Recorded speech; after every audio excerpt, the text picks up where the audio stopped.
The lawyer had barely finished reading the fourth line when Queen Camilla's son stopped him. "Read that again." But Prince William wasn't looking at the document anymore.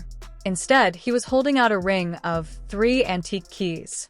He wasn't offering them, he was taking them back. Across the table, nobody moved.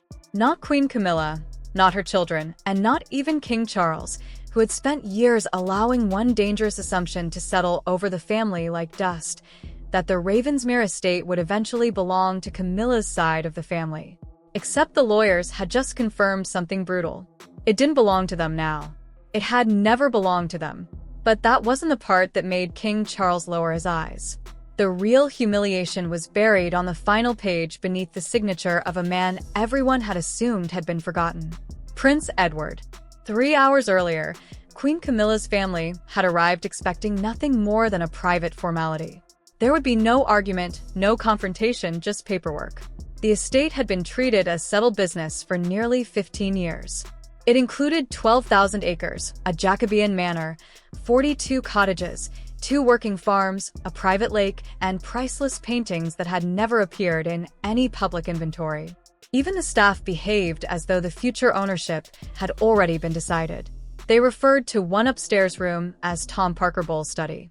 That morning, fresh flowers had even been placed inside it. Then Prince William arrived. There was no motorcade and no public announcement, just a single dark vehicle passing through the eastern gates at exactly 8:46 that morning. He wasn't alone. 2 solicitors stepped out behind him, each carrying an identical black document case. That was the first warning. The second came when Prince William refused to enter through the main doors.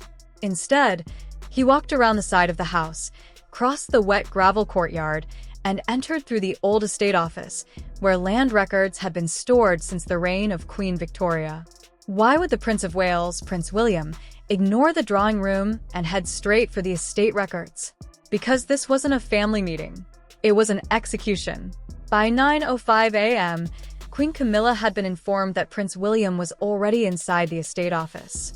She reportedly believed he had come to discuss renovations. The East Wing required structural repairs, 2 roofs were leaking, and there had even been quiet conversations about converting several cottages for members of her extended family. King Charles had apparently encouraged the idea, not formally, a detail that would later prove significant, but privately, in the way powerful families sometimes make promises when they believe no one will ever ask for proof. You'll always have Ravensmere. 5 harmless words. Except harmless words become dangerous when people begin making financial decisions based on them. Plans had already been drawn up. Furniture had been measured. One relative had reportedly discussed moving a collection of horses onto the southern paddocks. Queen Camilla's son had even been shown the wine cellar and told which bottles were considered part of the estate. Imagine hearing that for years. Imagine being treated like the future owner every time you passed through the estate gates. Then imagine Prince William placing a 6-page legal opinion on the table and saying, "None of you were ever beneficiaries." That single sentence didn't just change the meeting. It changed the past. Suddenly, every promise sounded different. Every renovation became questionable. Every room they had begun calling their own belonged to someone else. But to whom? That was the one question Prince William refused to answer. Not yet. Queen Camilla entered the estate office shortly after 9:20 a.m. King Charles followed several minutes later, visibly irritated that the matter had not been brought to him first. Prince William remained calm, waiting for the legal documents to speak for themselves. One detail changed the entire atmosphere in the room. Prince William didn't stand. That single decision immediately shifted the balance of power. He remained seated beside the lead solicitor, one hand resting calmly on a faded leather folder. King Charles looked at it instantly. He recognized the crest. It belonged to his grandmother, Queen Elizabeth, the Queen Mother. At that moment, the confidence disappeared from his face. The Ravensmere estate had not been purchased by King Charles. It had never been granted to Queen Camilla, nor was it part of the crown estate. Instead, it was held within a private family settlement created decades earlier and amended 3 separate times. The First Amendment protected the land.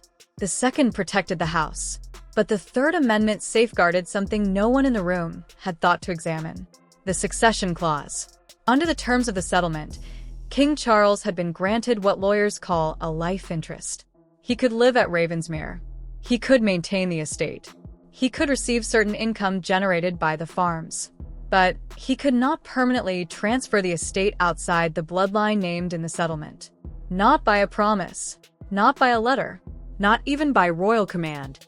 Queen Camilla's daughter asked the obvious question: if His Majesty controls the estate during his lifetime, why can't he decide what happens to it afterward? One of the solicitors quietly opened the leather folder. Because that choice was removed before his marriage. Silence filled the room. Not after the wedding. Before it. Someone had anticipated this exact dispute years before anyone else had realized there would ever be one. But who? The obvious answer seemed to be Queen Elizabeth II. Everyone looked toward Prince William, expecting him to say her name. He didn't. The amendment had been signed in 1999, 3 years before Queen Elizabeth the Queen Mother died, and 6 years before King Charles married Queen Camilla. Next to the Queen Mother's signature was another name: Princess Margaret. The room was no longer merely tense. It had become deeply personal. Princess Margaret had been one of the original trustees, sharp-eyed, suspicious, and fiercely protective of the family's private property. According to the documents, she had raised a concern that the Ravensmere estate could one day pass through marriage into a family never named by the original settler. She didn't accuse anyone directly. She didn't have to. The wording of the clause was cold enough on its own. No spouse, child of a spouse, or descendant unrelated by blood to King George V shall acquire permanent title, controlling interest, or beneficial ownership. Queen Camilla's children were never singled out by name. In many ways, that made it even worse. They had been excluded as a category before the marriage had even taken place. King Charles leaned toward the solicitor. "I was never informed of this." For the first time, Prince William looked directly at him. "You signed an acknowledgement of it." That was the first real blow. A photocopy was placed on the table. At the bottom was King Charles's signature, dated November 1999. But something didn't make sense. If King Charles had signed the document, how could he honestly have believed that Ravensmere could eventually pass to Queen Camilla's family? He turned the page, looked at the date again, then looked back at Prince William. For several long seconds, the King of the United Kingdom appeared to have no answer. The solicitor did. The acknowledgement had been attached to a broader financial restructuring involving 6 separate properties. Ravensmere appeared only twice in the paperwork, once by its legal parcel number and once under an older name that had not been used publicly since 1936. It was possible that King Charles had signed the document without fully understanding the significance of the clause. Or perhaps he had understood it, only to convince himself that it could always be amended later. But there was another problem. The clause could, in theory, be changed. And that possibility was exactly what Queen Camilla's family had reportedly been counting on. The question now was whether King Charles had ever possessed the authority to change it at all. All King Charles needed was the consent of the surviving trustees. There was just one problem. Only one surviving trustee's approval truly mattered: Prince William. Now you can understand why he was holding the keys. Months earlier, King Charles had reportedly approached Prince William, not directly, because that would have been too obvious. Instead, a palace aide delivered a proposal describing the future of the Ravensmere estate as a continuity arrangement. Continuity. A carefully chosen word for making a private promise permanent. Prince William asked only one question: who receives the beneficial interest? The answer arrived 2 days later. A new family trust would be created, and its beneficiaries would include Queen Camilla's children and grandchildren. Prince William refused. There were no negotiations. No conditions. Just one word written in the margin: rejected. But King Charles didn't stop there. A second proposal soon followed. This version was more carefully structured. Queen Camilla's family would not own Ravensmere directly. Instead, they would receive a 99-year lease at a nominal annual rent of just £1. Technically, the estate would remain within the royal family settlement. Practically, however, Prince William and his children would be locked out of the property for an entire century. It was a clever proposal, almost clever enough. Except Queen Elizabeth, the Queen Mother, had anticipated long-term leases as well. Under the settlement, any agreement lasting longer than 21 years required the unanimous approval of all surviving trustees. Once again, Prince William rejected the proposal. That should have ended the matter. But 3 weeks later, contractors arrived at Ravensmere. They weren't there to carry out repairs. They were conducting a private residential survey. They measured the West Wing, inspected the kitchens, and assessed whether the old nursery corridor could be converted into self-contained family apartments. No one informed Prince William. The survey invoice was charged to an estate maintenance account that Prince William now helped oversee. That was the mistake. Among the financial records was a payment of $18,400, raising questions about who had authorized the survey and why it had been processed through the estate's maintenance account. The payment of $18,400 had been buried among routine expenses for roof repairs and agricultural drainage work. The amount itself wasn't what caught Prince William's attention. The description did. Future occupancy adaptation. Future occupancy by whom? Prince William requested every recent invoice connected to the property. That's when he discovered the furniture order. It included custom shelving, a temperature-controlled wine room, and 2 bathrooms redesigned for private residence. The delivery name wasn't King Charles. It wasn't Queen Camilla, either. It was Tom Parker Bowles. If this extraordinary legal battle has already made you question every palace promise, subscribe now, because Prince William had still not revealed the document that would transform a property dispute into a family reckoning. Back inside the estate office, Queen Camilla insisted that no one had attempted to seize the estate. The surveys, she argued, were merely preliminary. The furniture had not been installed. No lease had been signed. Technically, every statement was true. But Prince William wasn't accusing anyone of theft. He was doing something far more devastating. He was demonstrating that preparations had already been made to inherit something they had no legal right to receive. Queen Camilla's son slowly pushed the folder away. "We acted on assurances." Prince William answered quietly. "Assurances are not ownership." The words landed harder than any raised voice could have. Everyone in the room knew who had given those assurances: King Charles. The king turned toward Prince William. "This could have been handled privately." "It was private," Prince William replied, "until money from the estate was used." There it was. The one point King Charles couldn't dismiss. Royal families often survive embarrassment through silence. Financial records do not. Once money from the trust had been spent preparing the estate for future occupants who were not legal beneficiaries, Prince William believed he had a legal duty to challenge it. At least, that was his legal position. But Queen Camilla saw something entirely different. To Queen Camilla, it sounded like a warning. Not only to her children, but to her as well. Because the Ravensmere estate wasn't the only property governed by old family settlements. If Prince William was willing to search through one forgotten leather folder, what else might he uncover? That single question changed Queen Camilla's approach. She stopped arguing about ownership. Instead, she asked a different question. Who will inherit the estate? Prince William didn't answer. He simply nodded toward the solicitor. The 4th page of the document was read aloud.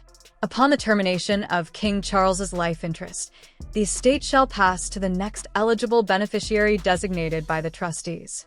Queen Camilla's daughter interrupted. That's Prince William. It should have been, but it wasn't. 9 days earlier, Prince William had formally renounced his personal claim to the estate. No one in the room knew. Not King Charles.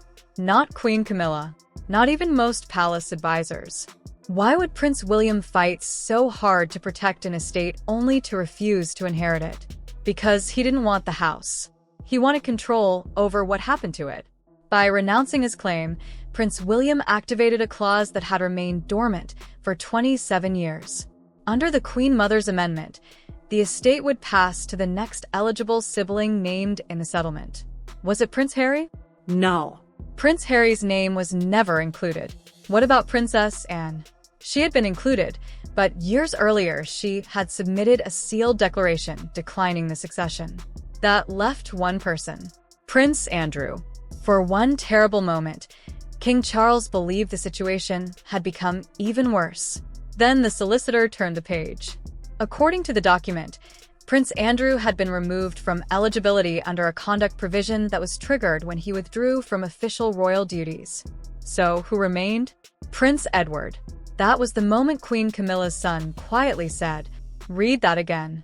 The solicitor repeated the clause. Prince Edward, Duke of Edinburgh, would become the beneficial successor to the Ravensmere estate. But even that wasn't the final revelation. Prince Edward had been informed weeks earlier. He had already accepted. Quietly. There was no public celebration, no gloating, no demand to inspect the house or claim the estate. Instead, he accepted on one condition: the Ravensmere estate would never become his private family home. Its farms, cottages, and annual income would instead be placed into a new charitable foundation dedicated to supporting public service and long-term community initiatives. The foundation would support veterans, bereaved military families, and young people leaving the care system. The manor itself would be transformed into a residential retreat for the families of service members undergoing long-term medical treatment. Prince Edward inherited the estate. Then he gave away almost everything it could have earned him. That was the twist no one in the room had anticipated. Queen Camilla's family hadn't lost Ravensmere to an ambitious prince. They had lost it to a man who refused to treat it as personal property at all. King Charles stared silently at the proposal. The estate he had privately promised to one side of the family would now carry another brother's name through a public charitable foundation. Every restored cottage would become a reminder that King Charles's assurances had carried no legal authority. Every family welcomed through those gates would quietly demonstrate that Prince Edward had transformed an inheritance into an act of public service, while others had been planning where furniture would go and measuring bedrooms. Without saying a word, Prince William slid the ring of antique keys across the table. Not toward Queen Camilla, toward Prince Edward's solicitor. The oldest key unlocked the archive room. The second opened the manor house. The third unlocked a small chapel near the estate's northern boundary, a place Prince Edward had visited as a boy with his grandmother, Queen Elizabeth, the Queen Mother. According to the final page of the settlement, that chapel was the only part of Ravensmere he intended to reserve for his family. Not as a home, but as a place of remembrance. At last, King Charles broke the silence. "You arranged all of this without coming to me." Prince William's reply was calm, almost gentle. "You had already made your arrangement." That was the true humiliation. King Charles had not been defeated by rebellion. He had been defeated by his own paperwork, by a signature he had long forgotten, by promises he had no legal authority to keep, and by a younger brother who inherited the estate, then stripped it of nearly all personal benefit before anyone could accuse him of acting out of ambition. But Queen Camilla had one final question. What happens to the rooms that have already been prepared? The solicitor quietly closed the folder. They will be returned to the estate. The rooms would be restored to the official estate inventory. The custom shelving would be removed. The designation of the private study would disappear. The wine collection would remain untouched. Even the fresh flowers that had been placed there that morning were quietly carried away before sunset. By evening, the brass nameplate on the upstairs door had already been unscrewed. No announcement came from the palace. No public statement corrected the years of quiet assumptions. Visitors driving past the estate gates saw nothing unusual. But inside the manor, one small detail had changed. The keys no longer hung beneath King Charles's portrait. Instead, they were placed inside a simple wooden box beside a photograph of Queen Elizabeth, the Queen Mother, and a handwritten note from Prince Edward. The note contained only 7 words. "Let this house belong to those who need it." So tell me, who truly won that morning? Was it Prince William, Prince Edward, or the woman who secured the estate's future back in 1999? Leave your answer in the comments below, and don't forget to subscribe, because the palace believed it was fighting over a house. In the end, the final key unlocked something far more significant.